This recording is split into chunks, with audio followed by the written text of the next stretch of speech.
दरियाला TV में आप सभी का स्वागत है। दोस्तों मैं राशिद निराला हाजिर हो चुका हूं एक और वीडियो के साथ और इस वक्त हम पहुंचे हैं शंभू बॉर्डर पर। आपको जिस तरह से हमने जब किसान आंदोलन यहां पर 2.0 शुरू हुआ था तब लगातार तस्वीरें दिखाई थी कि किस तरह से किसान यहां पर एकजुट हो रहे हैं और जो सरकार के साथ उनकी झड़प हुई है वो तमाम हमने दिखाए थे। लेकिन अब ऐसा नहीं है। अब इस आंदोलन को चले हुए लगभग 100 दिन आज कंप्लीट हो चुके हैं और यहाँ पर जो इस वक्त स्थिति बनी हुई है वो इस कदर है कि आप देख सकते हैं मेरे पीछे टीन शेड, यानी यहाँ पर लोहे के पक्के टीन शेड किसानों ने स्थापित कर लिए और किसानों का साफ तौर पर यही कहना है कि जब तक सरकार नहीं मानेगी वो यहाँ से नहीं जाएंगे। ये रोड पूरी तरह से ब्लॉकेज है तब से जब से किसान आंदोलन यहाँ पर चल रहा है और किसान यहाँ से जाने को बिल्कुल भी तैयार नहीं है। इन दिनों देश में इलेक्शन भी चल रहा है और हरियाणा में 25 मई को वोटिंग होनी है, उसके साथ साथ पंजाब में 1 जून को वोटिंग होनी है। लेकिन कहीं ना कहीं किसानों में जो रोष है उसका शायद जो एक परिणाम चुनाव में भी देखने को मिलेगा। जिस तरह से हमने कुछ किसानों से बात भी की है, उन्होंने कहा है कि वो इतना खुश नहीं है इन चुनावों को लेकर। तो लेकिन जिस तरह से पंडाल यहाँ पर किसानों ने स्थापित कर लिए उससे तो ये साफ तौर पर जाहिर होता है कि किसान यहाँ से उठने के बिल्कुल भी मोड़ में नहीं है। अभी अरदास यहाँ पर चल रही है, देख सकते हैं तस्वीरें हम आपको दिखाना चाहेंगे। अरदास चल रही है यहाँ पर। जिस तरह से किसानों ने इंतजाम किए हैं, हर तरह की सुविधा यहाँ पर उपलब्ध है। देखो कैमरा देखो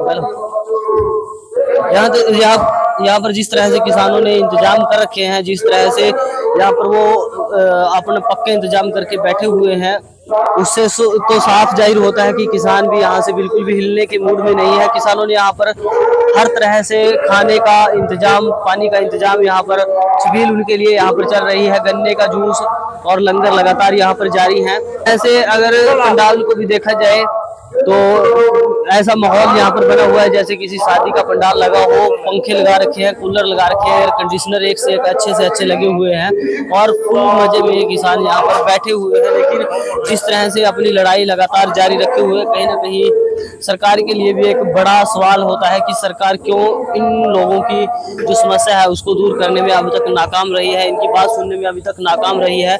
और मेरे पीछे तस्वीरें देख सकते हैं, लगातार सुबह से किसान यहाँ पर एकत्रित हो रहे हैं। आज 100वां दिन है और लगातार किसान यहाँ पर पहुंच रहे हैं। तस्वीरें देख सकते हैं, काफी अधिक संख्या में महिलाएं भी यहाँ पर पहुंची हुई हैं। दूसरी तरफ का व्यू भी हम आपको दिखाएंगे जहाँ पर फोर्स उसी तरह ही बैठी हुई है जिस तरीके से पहले दिन वो बैठी हुई थी। तो चलिए बातचीत करेंगे लोगों से और आपको सुनाएंगे क्या कुछ कहना है आज 100वें दिन के उपलक्ष्य में इन लोगों का। उन्होंने सूरत से पहले भी आए हैं? हाँ जी, 5 बार आ ली पहले। अच्छा 5 बार आ गए? हाँ जी। फिर चले जाते हो? हाँ जी। अच्छा आज तो 100वां दिन है आपका यहाँ किसान आंदोलन का, क्या कुछ लगता है आपको? हम तो कहा समझौता करो किसान तई ना करो बरान मनो गर्मी में मार रहे हम, ठंड में मरे इस करका। अच्छा वोट पड़नी है 1 जून को आपके यहाँ, तो किसकी वोट डाल रहे? हम किसी के नहीं डालते। अच्छा चुनाव का समझौता ही नहीं करते, हम किसी के नहीं डालते। लेकिन अगर वोट नहीं डालोगे फिर सरकार बदलाव कैसे? हम किस तरह करेंगे? जो मर गए बिल उस पर ना कर रहे हैं, हमारा तो कुछ मिल रहा है। सरकार कर दी। क्या नाम है आपका? उषा रानी।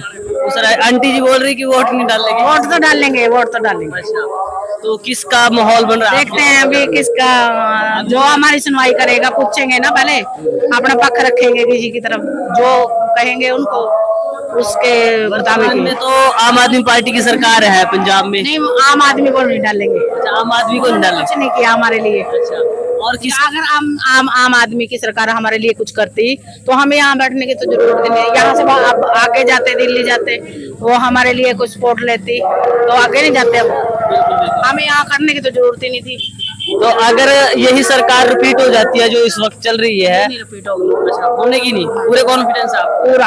अच्छा हाँ जी। तो अगर कांग्रेस की या इंडिया गठबंधन की सरकार आती है तो आपको क्या उम्मीद है उनसे? वो तो उम्मीद है भी हमारे लिए कोई स्टैंड ले, जैसे हम यहाँ कर रहे, हमारे लिए कुछ बनाए, जो हमारी ये मांगे हैं। जिस तरह हमने ये शंभू बॉर्डर रोकर क्या वहाँ भी उन्होंने आना चाहिए। इतनी ट्रेन, इतनी दुनिया बरान हो रही है साधन के लिए, तो अगर वो यहाँ से हमको उठाते या कह दे भी हम ये आपके तरफ का काम करेंगे तो हम आपको आश्वासन देते? हाँ उठ जाते। ठीक है।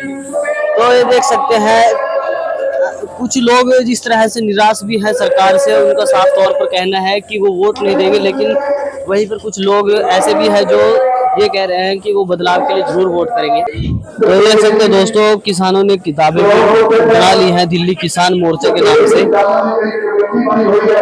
सुर्ख रेखा। ये दिल्ली का किसान मोर्चा किसने लिखी है सर ये किताब? हाँ जी, किसने लिखी है किताब? ये डोडी लेखा दे लेखा जी। हाँ जी, तो कैसे वितरित की जा रही है सर? ये 300 रुपए दी है जी। ये 300 रुपए हाँ जी, किसानों के लिए। ਕਿਸਾਨੋਂ के लिए ਜੀ। ਇਹਦੇ ਵਿੱਚ ਜੋ ਵੀ ਦਿੱਲੀ ਦੇ ਵਿੱਚ ਆਪਣੇ ਨਾਲ ਵਾਪਰਿਆ ਹੈਗਾ ਕਿਸਾਨਾਂ ਨਾਲ, ਉਹ ਸਭ ਇਹਦੇ ਵਿੱਚ ਦਰਜ ਹੈ ਜੀ। ਜ਼ੀਰੋ ਗ੍ਰੇਡ ਤੇ ਲਿਖੀ ਗਈ ਹੈ ਜੀ। तो दिल्ली में किसानों के साथ पहले जो आंदोलन हुआ था ਪਹਿਲੋਂ ਜਾਂ ਜਿਹੜਾ ਹੁਣ ਚੱਲਦਾ ਇਹਦੇ ਵਿੱਚ ਵੀ ਹੈਗਾ ਸਾਰਾ। वो भी है। हाँ जी, हाँ जी। और ये जो सुर्ख रेखा है ਇਹ ਵੀ ਮਤਲਬ ਅੱਡੋ ਅੱਡੀ ਹੈਗੇ ਆ, ਜਿਵੇਂ ਸਤਨਾਮ ਸਿੰਘ ਪੰਨੂ ਦੇ ਵਿੱਚ 2 ਲੇਖ ਆ ਜਾਂ ਹੋਰ ਦੂਜਿਆਂ ਦੇ ਹੈਗੇ ਆ। ਇਸੇ ਤਰੀਕੇ ਨਾਲ ਜ਼ੀਰੋ ਗਰਾਊਂਡ ਤੋਂ ਇਹ ਲਿਖੇ ਗਏ ਹੋਏ। ਇਹਦੀ ਕੀਮਤ 40 ਰੁਪਏ ਹੈ ਜੀ। हाँ जी, किसानों ने ही लिखा हो वैसे। ਕਿਸਾਨਾਂ ਨੇ ਲਿਖਿਆ, ਜਿਹੜੇ ਆਪਣੇ ਕਿਸਾਨ ਆਗੂ ਆ ਉਹਨਾਂ ਦੇ ਮਤਲਬ ਆਪਦੀ ਜੀਵਨੀ ਦੇ ਉੱਤੇ ਮਤਲਬ ਲਿਖਿਆ, ਜਿਹੜੇ ਆਪਣੇ ਪਿੰਡੇ ਤੇ ਹੰਡਾਏ ਉਹਨਾਂ ਨੇ ਤਸੱਦਰ, ਉਹ ਸਾਰੇ ਇਹਦੇ ਵਿੱਚ ਜ਼ਿਕਰ ਕੀਤੇ ਆ, ਜਾਂ ਸਰਕਾਰਾਂ ਦੀਆਂ ਜਿਹੜੀਆਂ ਕੋਝੀਆਂ ਹਰਕਤਾਂ ਉਹ ਇਹਦੇ ਵਿੱਚ ਜ਼ਿਕਰ ਕੀਤੀਆਂ ਹੋਈਆਂ। धीरे धीरे काफी संख्या में पहुंच चुकी है और महिलाएं भी काफी अधिक संख्या में यहाँ पर पहुंच रही हैं। तो दोस्तों, इस वक्त हमारे साथ मौजूद है भारतीय किसान यूनियन शहीद भगत सिंह के जो प्रधान भी हैं, संस्थापक भी हैं, भाई अमरजीत सिंह मोड़ा जी। आज किसान आंदोलन को 100 दिन हो गए और लगातार ये यहाँ पर डटे हुए हैं। तो आज 100वें दिन के मौके पर क्या कुछ कहना चाहेंगे लोगों से, किसानों से? देखिए, जो आंदोलन है वो हमने एमएसपी गारंटी के कानून बनवाने के लिए और स्वामीनाथन के मुताबिक फसलों के भाव मिले, किसान मजदूर का कर्जा माफ हो और प्राइवेट बिजली बिल रद्द हो, और हमारे किसान और मजदूर ने जो कम से कम रेट के ऊपर दिहाड़ी और कम से कम रेट के ऊपर फसल बेचकर इस देश का निर्माण किया है, उस निर्माण करने वाले लोगों ने जो अपनी जिंदगी पूरी की पूरी इस देश के निर्माण में लगाई है, उनको 10,000 रुपये मजदूर और किसान को पेंशन मिले। और हमारे आंदोलन के अंदर शहीद, चाहे वो लखीमपुर खीरी के किसान हों और चाहे 370 से ज़्यादा शहादतें दिल्ली में हुई, और उसके बाद जो हमारे मोर्चे पिछले आंदोलन के जो मुकदमे दर्ज हैं चंडीगढ़ या दिल्ली के, वो सभी मुकदमे रद्द हों। उन सभी मांगों के लिए हमने ये आंदोलन 13 फरवरी से शुरू किया हुआ है, जिसे आज 100 दिन पूरे हो गए हैं।